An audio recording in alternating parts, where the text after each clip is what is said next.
Good morning guys. नमस्ते अनि स्वागत छ तपाईँहरूलाई फेरि पनि मेरो अर्को भिडियोमा। मैले चाहिँ कति ग्याप पछि अहिले भिडियो बनाउँदैछु त्यसको रिजन भनेको चाहिँ म अरू नै कामहरूमा व्यस्त थिएँ। हो मैले टाइमलाई मजाले म्यानेज गरेको थियो भने मैले भिडियो बनाउन सक्थेँ होला, तर मेरो इम्प्रोपर टाइम म्यानेजमेन्टको कारणले गर्दाखेरि चाहिँ मैले भिडियो बनाउनु पाइनँ। तर आई एम ब्याक आजबाट। अनि आज चाहिँ मेरो लेग डे हो। सो लेग डेलाई फुल गर्नको लागि चाहिँ मैले यो मिल खाँदैछु, जुन चाहिँ मेरो बेलुकाको लेफ्ट ओभर हो। यसमा चाहिँ चिकन छ, राइस छ, अनि यो चाहिँ लाइक अचार। यसले चाहिँ टेस्ट इन्हान्स गर्छ। तपाईँहरू पनि म जस्तै अल्छी हुनुहुन्छ भने चाहिँ यो मिल चाहिँ तपाईँहरूको लागि पर्फेक्ट मिल हुन्छ, किनभने यसमा चाहिँ तपाईँले पहिला चिकनलाई नै कुकरमा हालेर चिकन पकाउनु पर्ने हुन्छ। चिकन अलमोस्ट 70% पाकेपछि तपाईँले चामल हालिदिएर सिटी लाउनु भयो भने यो बिरयानी जस्तो बन्छ। यसमा तपाईँले कार्ब्स पनि पाउनुहुन्छ, प्रोटिन पनि पाउनुहुन्छ, फ्याट पनि पाउनुहुन्छ। अनि मैले चाहिँ एक्स्ट्रा फ्याटको लागि बिकज आम बल्किङ भन्दा नि अहिले चाहिँ मेरो एल्टुजेको चाहिँ सिटी लगाइरहेको ब्याकग्राउन्डमा त्यो चाहिँ मेरो अन्डा बोइल हुँदैछ। कुकरमा मैले बोइल गर्छु अन्डालाई, त्यसको कारणले गर्दाखेरि चाहिँ मेरो अन्डा चाहिँ चाँडो बोइल हुन्छ। सो कन्टिन्यू यो मिलको बारेमा म कुरा गर्दै थिएँ। यो मिलमा चाहिँ मैले एक्स्ट्रा घिउ पनि एड गरेको छु, किनभने चाहिँ म बल्किङ गर्दैछु। बल्किङ भन्दा मेरो एल टू चाहिँ सिरिजको चाहिँ म वेट पुगिसकेँ 65 केजी। त्यो वेटलाई मेन्टेन गर्नको लागि चाहिँ मैले चाहिँ क्यालोरिज इनफ खानुपर्ने हुन्छ। सो मैले चाहिँ यहाँनिर घिउ एड गरेको छु, जुन तपाईँहरूले देख्नुभएको छ कि छैन। यो चाहिँ घिउ है, ब्लर भयो हो, यो चाहिँ घिउ हो। मैले घिउ एड गरेको छु जसले चाहिँ मेरो लाइक टेस्ट पनि इन्हान्स गर्छ। अनि घिउ चाहिँ पर्सनली मलाई मनपर्छ, that is why. So yeah let me finish this meal, अनि त्यहाँपछि बाँकी कुरा चाहिँ मिल खाएर गरौँला।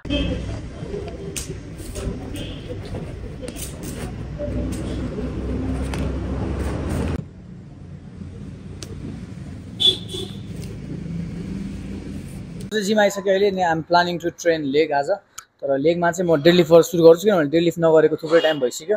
स्क्वाड त मैले वान्स इन अ वाइल गरिरहेको हुन्छु, तर डेडलिफ्ट चाहिँ मैले नहानेको लङ टाइम भइसक्यो। सो लेट्स सी कति हानिन्छ।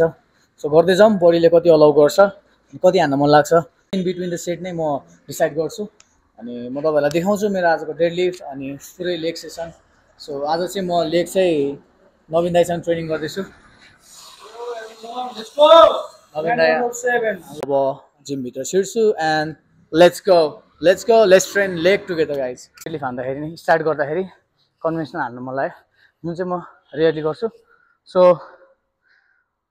मैले वार्मअप गरेँ फर्स्टमा खाली पारले, त्यसपछि अहिले 20-20ले फेरि वार्मअप गरेँ।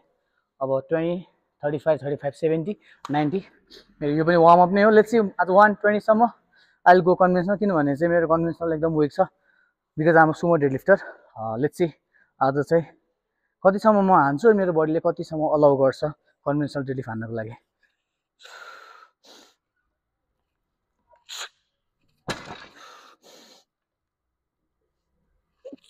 हो इजी वेट 130 केजी छ बारमा अहिले। 110लाई मैले लास्ट वार्मअप भने 1 rape.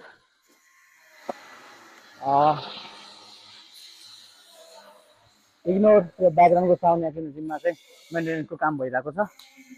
So let's go guys. So belt legs try गर्छु फर्स्टमा। Maybe I will go for 2 reps. Let's go.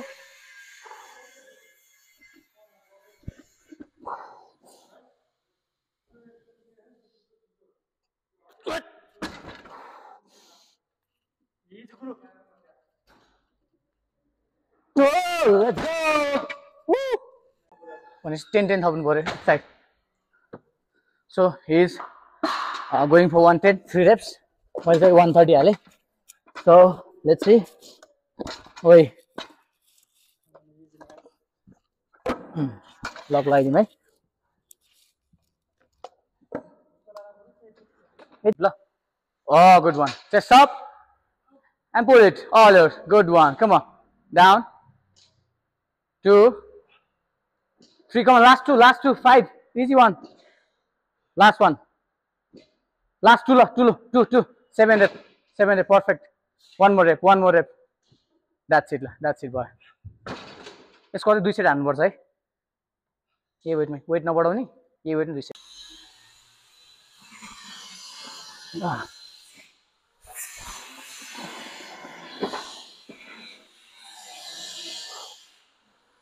Easy Guru.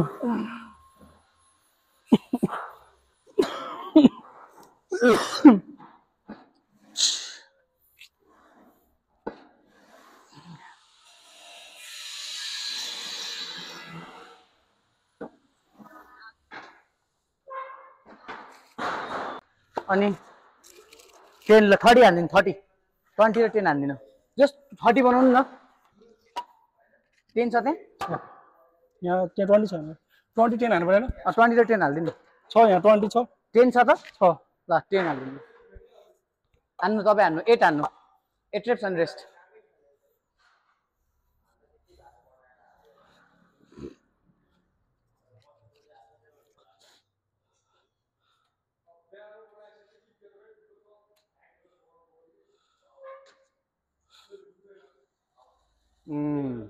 nice good all complete up that's it good all the way बिस्तारै control गर्नु जसरी वेटलाई control गर्नु पर्यो है good one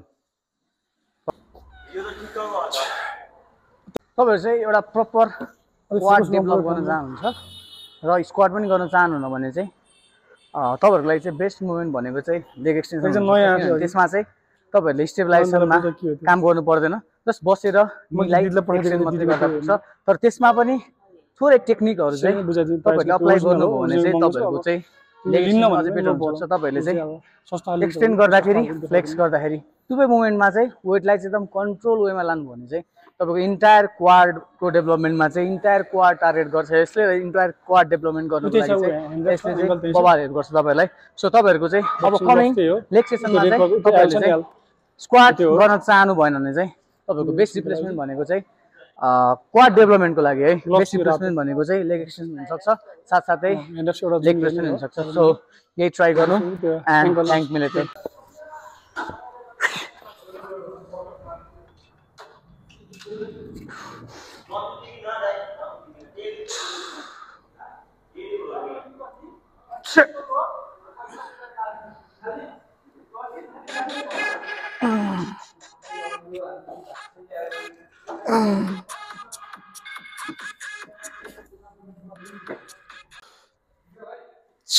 Good one. Good one. Come on. Good. Slow and control. Slow and control. Good.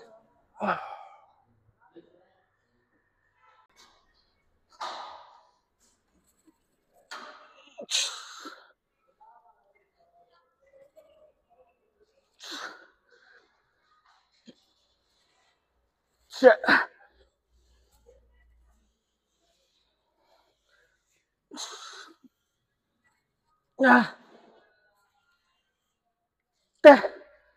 That's it. Good one. Come on.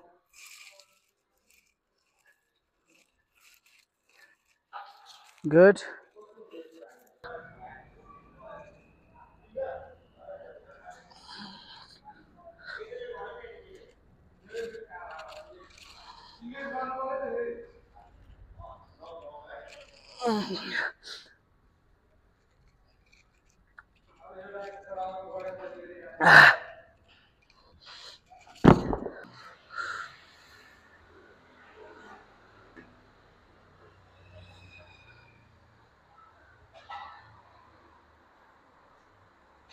$65 point something.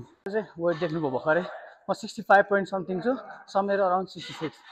So यो वेटलाई चाहिँ मैले चाहिँ मेन्टेन गर्छु सर्टेन टाइमसम्मको लागि अहिले चाहिँ L2 चाहिँ सिरिज थियो जुन सिद्धो 65 मेरो गोल थियो L2 चाहिँ सिरिजको चाहिँ डे 1 को र 65 पुग्दाखेरिको म फोटो चाहिँ इन्स्टाग्राममा हाल्छु मेरो इन्स्टाग्रामको ह्यान्डल यति वरिपरि राखिदिन्छु you guys can follow me on Instagram for daily fitness and nutrition related tips अनि अब चाहिँ 65 बाट माथि जान चाहिँ म चाहिँ बल्क गर्छु थोरै गेन गर्छु अहिले मलाई पुगिरहेको छैन आई फिल सो तर आर्म्सहरू राम्रो डेभलप भएको छ बडी चाहिँ लेग्स डेभलप भएको छ तर मैले आज चाहिँ ट्र्याक लगाएको छु देखेको छैन 65 बाट 75 केजी जानको लागि पनि म एउटा कुनै सिरिज निकाल्छु जस्तो L2 चाहिँ लुरे टु ज्याक थियो अब म अलमोस्ट लुरे छैन समवेयर अराउन्ड लुरे भन्दा इन द ज्याकको स्टार्टिङमा छु सो म माइन्डमा सोचिरहेको छु कुन चाहिँ सिरिज निकाल्ने भनेर अनि L2 जस्तै डेली ब्लगमा हाल्छु इन्स्टाग्राममा 70 केजीसम्म पुग्नको लागि त्यहाँपछि चाहिँ मेबी कट गरेर म 63 64 पुग्छु अनि त्यसलाई चाहिँ लङ टाइमसम्म चाहिँ मेन्टेन गरेर राख्छु द्याट्स इट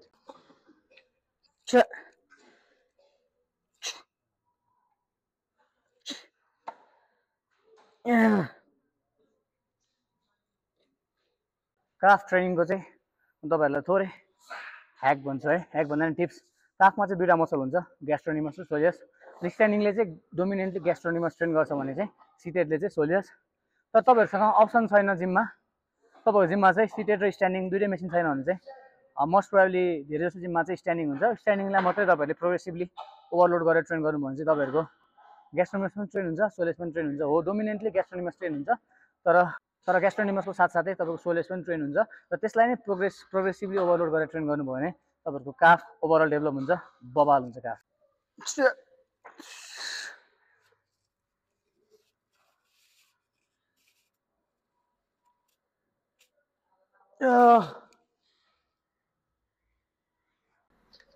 म चाहिँ वेमा चाहिँ 1 स्कुप क्रिएटिन हाल्छु फर रिकभरी। वेमा चाहिँ पानी तपाईँहरूले टेस्ट अनुसार हाल्न मिल्छ, धेरै थोरै भन्ने हुँदैन।